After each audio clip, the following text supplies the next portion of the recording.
yo creo que nosotros podemos considerar que cuando Dios habló es porque quiere ser oído. Y si Él quiere ser oído, es porque es importante lo que tiene que decir. ¿Están de acuerdo con eso? Sí. Entonces, Dios quiere hablarnos a través de su palabra. Y Él quiere que tengamos esa comunión con Él cada día. Él ya habló, Él ya reveló su palabra. Y nosotros tenemos ahora la responsabilidad, pero también el privilegio de ir a las Escrituras para conocer cada vez un poco más acerca del carácter del Señor. Y cuando hablamos del carácter del Señor, no es meramente si está contento o está enojado, sino estamos hablando de sus atributos, sus bondades, su cuidado, su amor. Y por lo tanto, nosotros debemos aprender a oír la voz de Dios. Algo que caracterizaba a los profetas del Antiguo Testamento era que estaban atentos a la voz del Señor. Ellos buscaban al Señor. Incluso los reyes del Antiguo Testamento, cuando tenían la necesidad de conocer la voluntad de Dios, iban a consultarlo con los profetas. Pero ahora Dios nos ha dado a su Hijo, Jesucristo, el último profeta en las Escrituras, a través del cual Dios ya reveló por completo su plan y su voluntad. Así que podemos ir directamente al trono de la gracia con el más grande de los profetas para que Él confirme su palabra en nuestro corazón. Estamos bajo un nuevo pacto y eso es algo que vamos a ver en Juan capítulo 3 de los versos 1 al 10, que tiene que ver precisamente con esa garantía que Dios nos ha dado como pueblo. Saben, en el Antiguo Testamento Dios dio las tablas de la ley. El Señor dio las tablas de la ley, donde Él imprime su ley, imprime su voluntad, pero también hubo un sello, hubo derramamiento de sangre en el Antiguo Testamento, hubo sacrificios también. Y en el Nuevo Pacto, en el Nuevo Testamento, sabemos que también hubo el más grande de los sacrificios, que fue nuestro Señor Jesucristo, para sellar el nuevo pacto con su iglesia. Así que cuando nosotros estamos hablando de caminar bajo el nuevo pacto, es una revolución total en los pensamientos de aquellos que querían observar la ley de Dios. Nicodemo, que es el personaje central en cuanto al que tiene dudas, al que tiene preguntas, al que tiene necesidad en este capítulo 3. Sabemos que suceden varias cosas aquí. De hecho, este capítulo 3 gira en torno de los comienzos del ministerio terrenal de nuestro Señor Jesucristo. Si ustedes están familiarizados con el Evangelio de Juan, un capítulo antes, el 2, nos habla de las bodas de Caná, por ejemplo. Entonces, está iniciando el ministerio del Señor. Incluso cuando Nicodemo se acerca de madrugada a preguntar acerca de estas cosas, dice, es que nadie puede hacer esto si Dios no está con él. ¿Y qué cosa? Pues convertir el agua en vino. Son las cosas que estaban sucediendo. O sea, Nicodemo no tenía en mente si Jesús podía sanar a los enfermos o si Jesús podía resucitar a los muertos como a Lázaro, sino que él simplemente tuvo en su mente cómo es posible que esto pudiese suceder, que convirtieran el agua en vino. Eso es un gran milagro, por supuesto, y dijo, nadie podría hacer esto si Dios no está con él. Porque hay una referencia histórica para los judíos, Moisés. Moisés es un testimonio evidente de que solo Dios puede obrar este tipo de milagros, pero milagros que permanecen, no como los de Janes y Jambres. ¿Recuerdan quiénes eran ellos? Los magos en Egipto, que estaban imitando los milagros de Moisés. Sin embargo, pues incluso cuando Moisés arroja su vara y Dios la convierte en una serpiente, esa serpiente se come a las serpientes de los magos, por ejemplo, mostrando su autoridad. Entonces, por más que Satanás intente imitar a Dios, pues finalmente solo lo de Dios es original, lo de Satanás como si fuera chino. ¿No? Algo así. Bueno, no por los chinos, ¿no? Pero ¿saben a qué me refiero? Entonces, hermanos, el capítulo 3 del Evangelio de Juan, vale la pena recordar que es el último de los evangelios escritos, de los 4 que tenemos aquí. En este capítulo 3 se aborda el tema central en cuanto a la salvación del alma, la regeneración, la salvación del alma. Porque escuchen esto, por favor, escúchenlo con atención. El que no nace 2 veces, algún día deseará no haber nacido la primera vez. Y el primer nacimiento es el nacimiento de nuestras madres, es el nacimiento natural, y nacemos bajo una condición de condenación, caídos en enemistad y separados. Y la única forma en la que nosotros podemos lograr ser reconciliados con Dios, religados con Dios, que ese es el término religión, de ahí viene, la única opción es por medio de un sacrificio que esté fuera de nosotros, por cuanto nosotros somos incapaces de hacerlo.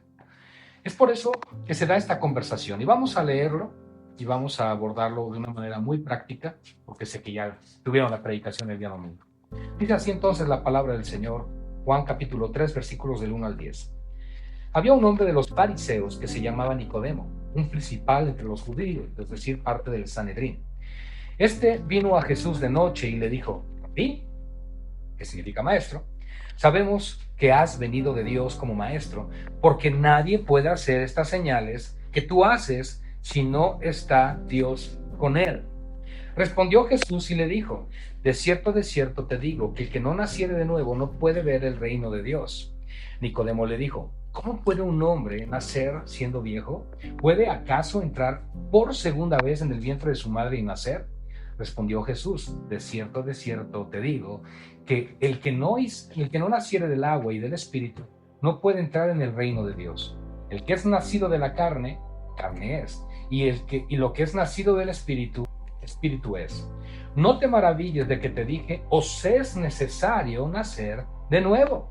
El viento sopla de donde quiere y oyes su sonido, mas ni sabes de dónde viene ni a dónde va. Así es todo aquel que es nacido del espíritu.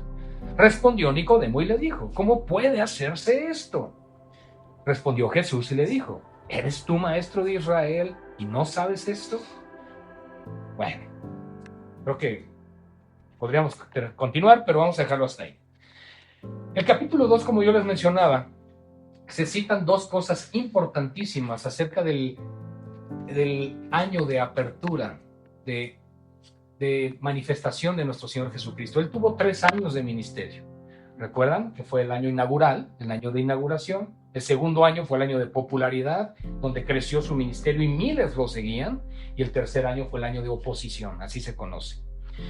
Entonces, cuando el Señor comienza su ministerio, es invitado a unas bodas, las bodas de Caná, de un familiar, y no vamos a ahondar en ello. El único punto es que Él obra un milagro ahí. Y lo que sí quiero que recordemos es que ese milagro fue muy significativo. Convirtió el agua en vino y fue en 6 odres de piedra. ¿Ok? El número 6 representa al hombre. La piedra representa el corazón endurecido por la ley. Y la conversión del agua al vino representa el nuevo pacto en el Espíritu Santo. ¿Ok? Para que quede claro por qué obró ese milagro. No es que quería que siguiera la fiesta en el sentido de bebida, sino que Él obró un milagro como señal del comienzo del nuevo pacto. ¿Ok?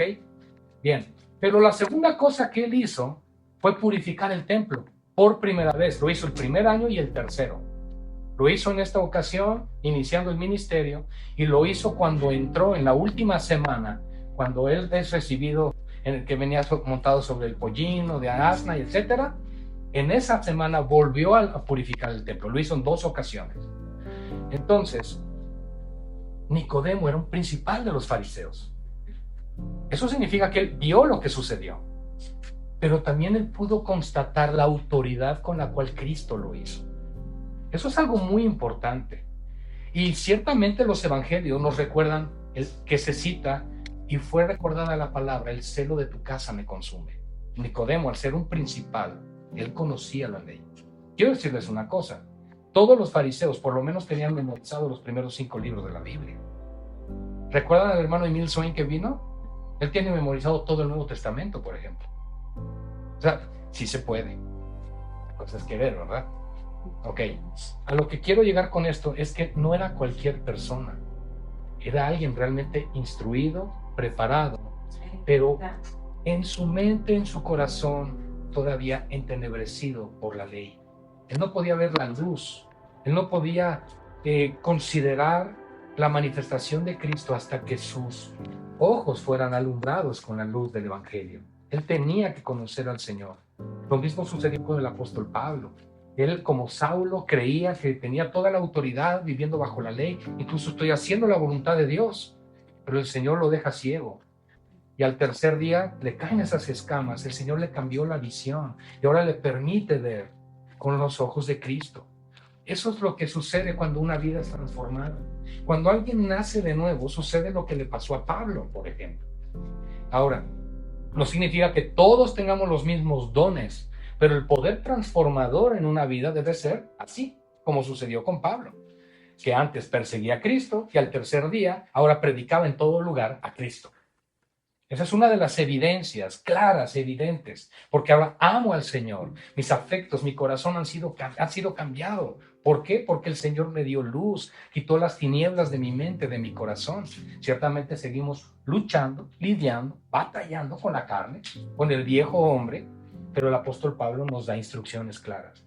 Haced pues morir lo terrenal en vosotros. ¿Cómo?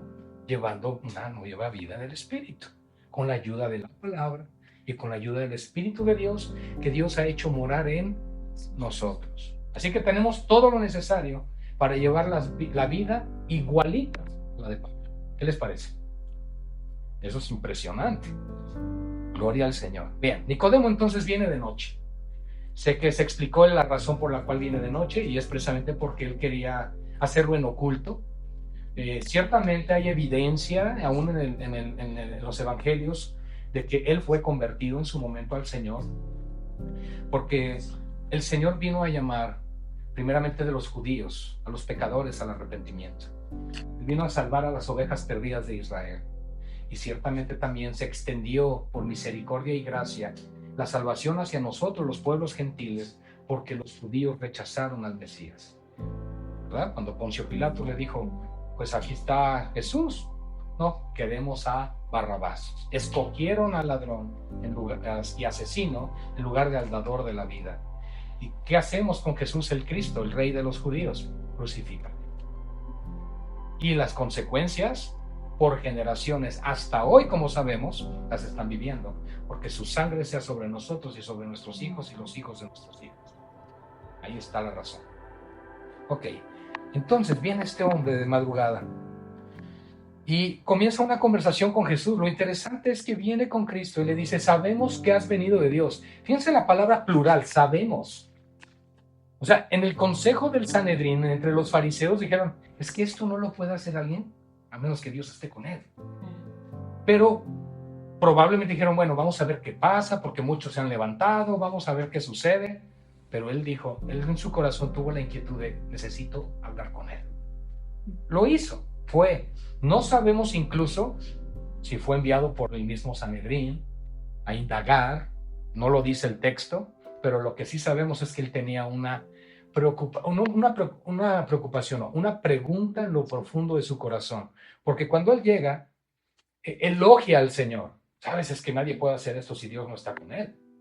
Y el Señor no le responde, claro, porque yo he venido de parte de Dios, soy su hijo, soy el Mesías esperado de Israel. No, el Señor le responde con una afirmación que no tiene nada que ver con el comentario inicial de Nicodemo, pero sí con lo que él tenía en su corazón. ¿Cómo puede uno ser salvo? Todos los judíos tienen el entendimiento de que al morir van a la presencia de Dios. Todo ser humano tiene la conciencia dada por Dios que nos testifica de alguna forma que somos seres espirituales y que tendremos que rendir cuentas algún día. Por eso dice el necio en su corazón, no hay Dios, porque no quiere rendir cuentas. Así que lo que está sucediendo aquí es que comienza esta conversación y responde Jesús y le dice en el versículo 3, de cierto te digo, que también eso puede ser traducido como amén, amén, o en verdad, ¿ok? Que el que no naciere de nuevo no puede ver el reino de Dios, ¿ok? El que no naciere de nuevo no puede ver el reino de Dios. Hermanos, nosotros entendemos que no hay milagro más grande que el nuevo nacimiento. ¿Por qué? Porque cuando Dios habló, todo vino a la existencia de lo que no se veía. Es decir, la nada no pudo producir lo que existe. Esa nada tendría que ser algo y nosotros sabemos que es Dios, el creador de todo. ¿Ok? Sin embargo, aquí le está diciendo a Nicodemo que debemos nacer de nuevo, lo cual naturalmente sería imposible. Entonces está hablando de un nacimiento espiritual, un nacimiento donde Jesús incluso reprende a Nicodemo como diciendo, tú eres un maestro de Israel y no entiendes esto. Es así como, entonces, ¿qué le enseñas al pueblo? Porque en el Antiguo Testamento, lo que vemos nosotros como el nuevo nacimiento era conocido como el volverse hacia Dios, volver su corazón a Dios. Entonces los profetas siempre profetizaban eso, arrepiéntanse y vuélvanse al Señor. Y entonces para Jesús era como, no entiendes que lo que tienes que hacer es volverte hacia el Señor, pero ahora no en tus fuerzas, sino por lo alto.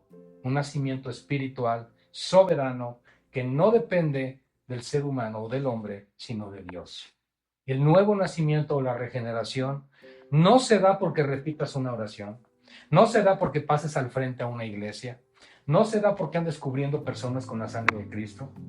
El nuevo nacimiento, mis amados hermanos, viene de lo alto y es un acto soberano de Dios, a quien Él quiere. ¿Por qué? Porque a los que antes conoció a estos llamó, y a los que llamó a estos justificó, y a los que justificó a estos santificó, y a los que santificó a estos glorificó. Entonces no hay forma de que haya equivocación. El que está en Cristo es porque Cristo lo salvó. Y no puede haber alguien en el infierno que diga, fui a Cristo y Él me rechazó. Porque todo aquel que viene a Él dice, yo no le he hecho fuera. Gloria a Dios por eso. Son preciosas promesas.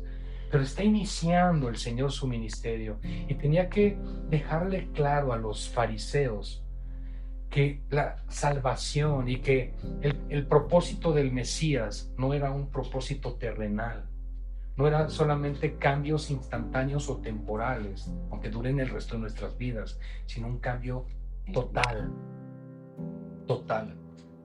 regenerado, nacer de nuevo. Y si lo analizamos también, no hay nada más ofensivo que nos puedan decir que tienes que nacer de nuevo porque como estás, no más. Entonces es un mensaje ofensivo a la naturaleza del hombre, pero es un mensaje poderoso que nos deja ver el poder de Dios en la salvación. Entonces Nicodemo le dice, con una mente natural, como muchas personas sin el Espíritu Santo pensarían, oye, pero ¿cómo puede un hombre siendo viejo nacer de nuevo? O sea, ¿acaso puede entrar por segunda vez en el vientre de su madre y nacer? Y le responde Jesús, no, mira, es que el nuevo nacimiento tiene... No, ¿verdad? De cierto te digo, el que no nace del agua y del Espíritu no puede entrar en el reino de Dios. Entonces son dos verdades absolutas que tienen que ver con el nuevo nacimiento y son dos verdades absolutas que diferencian una iglesia de sana doctrina de la que no. El que no nace de nuevo no puede ni ver ni entrar al reino de los cielos. Así de simple. Oye, es que le echa ganas, mira, como que veo que sí. No, si tiene el Espíritu de Cristo, es de Cristo, y si no, no.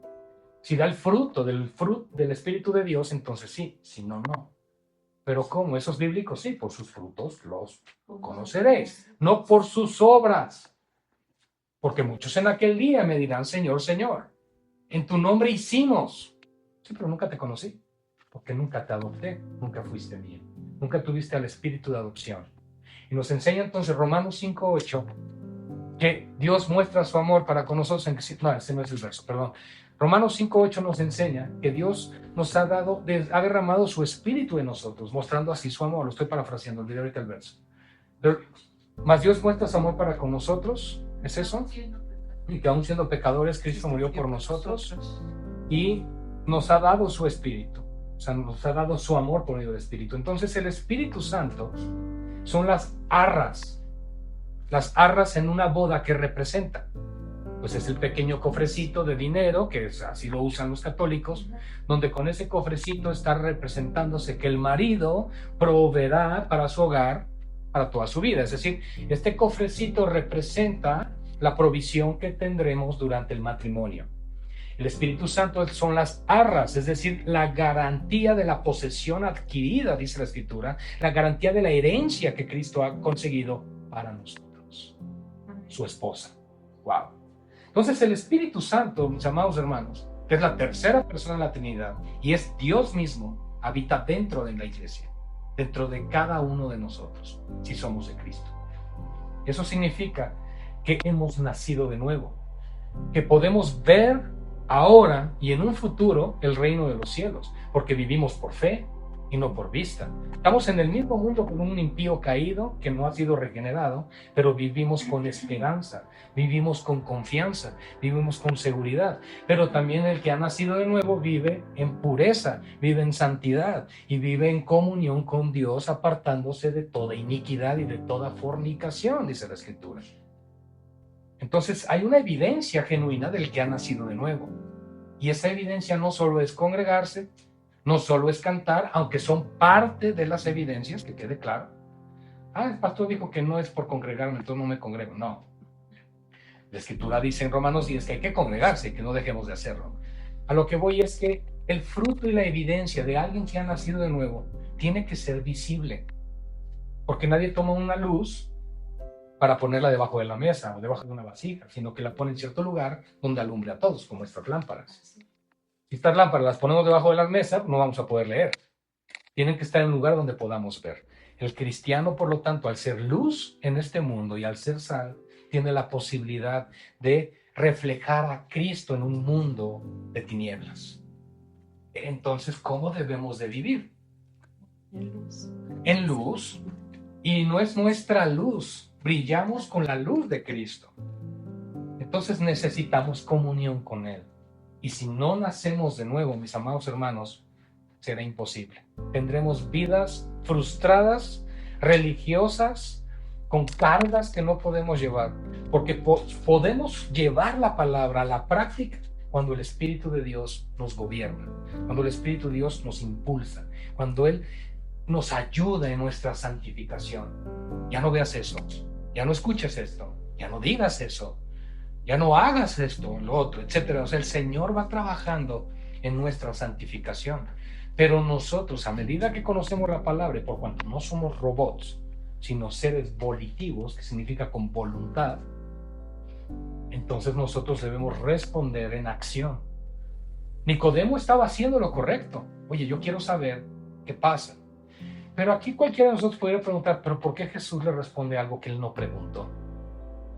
Porque la inquietud real de Nicodemo era esta: ¿cómo puedo hacer la voluntad de Dios? Notemos las palabras. Nadie puede hacer estas señales si Dios no está con él. Entonces vengo contigo porque Dios está aquí y quiero entonces conocer su. Entonces Jesús, ¿qué nos muestra aquí? Su omnisciencia. O sea, Él nos deja ver que Él conoce el corazón, los pensamientos. ¿Qué es lo que maquinaba en el corazón Nicodemo? Y Él se lo responde. A veces nosotros podemos abrir la palabra así como, voy a abrirla nada más por abrirla, y el Señor nos habla algo en especial, porque Él sabe la necesidad real que tenemos. O vamos el día al culto y todo, decimos, otro día del Señor más, me preparo y sí, pero de pronto el Señor, habla algo ese día y ¡wow! Porque el Señor conoce nuestra necesidad, y eso es lo que nos deja ver aquí. Dios deja ver que Él quiere cambiar la condición del hombre y que necesita el hombre ser cambiado de esa condición, porque la condición con la cual nosotros nacemos no puede heredar el reino de los cielos. Recuerden que dice la Escritura, porque la sangre y la carne no pueden heredar el reino de los cielos. Entonces, dice aquí que debemos nacer del agua y del Espíritu. Solo para nota, Tito 3:5 nos habla del lavamiento por la regeneración de la palabra de Dios.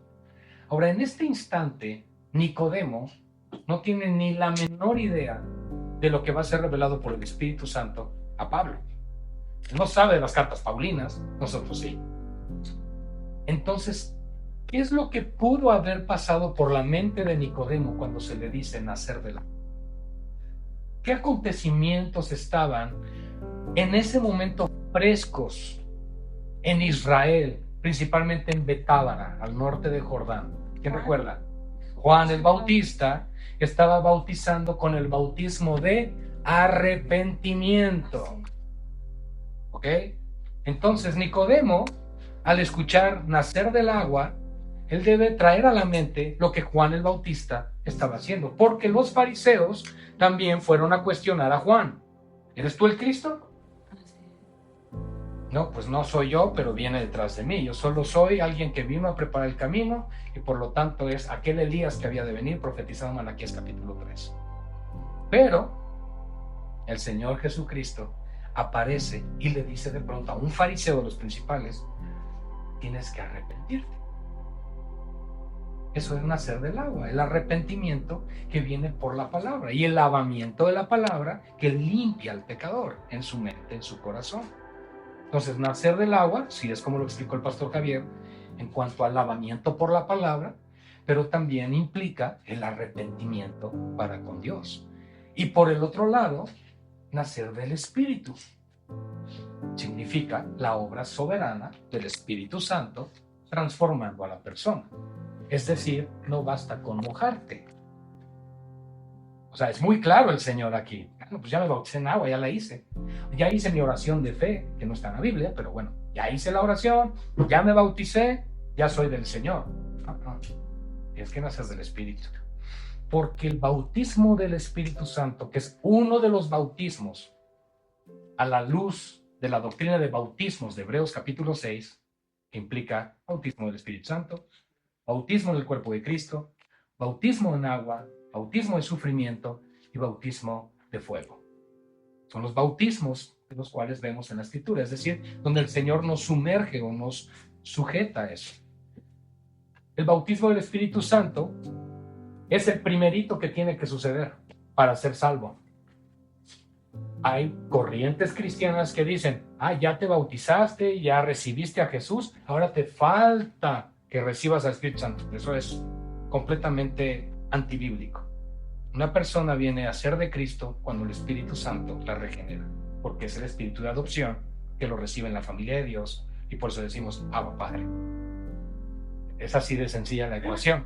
Entonces el Espíritu Santo regenera a la persona, y la persona regenerada entonces ahora oye con fe, porque la fe viene por el oír y el oír por la palabra de Dios, pero no va a responder a la palabra menos que el Espíritu de Dios actúe primero.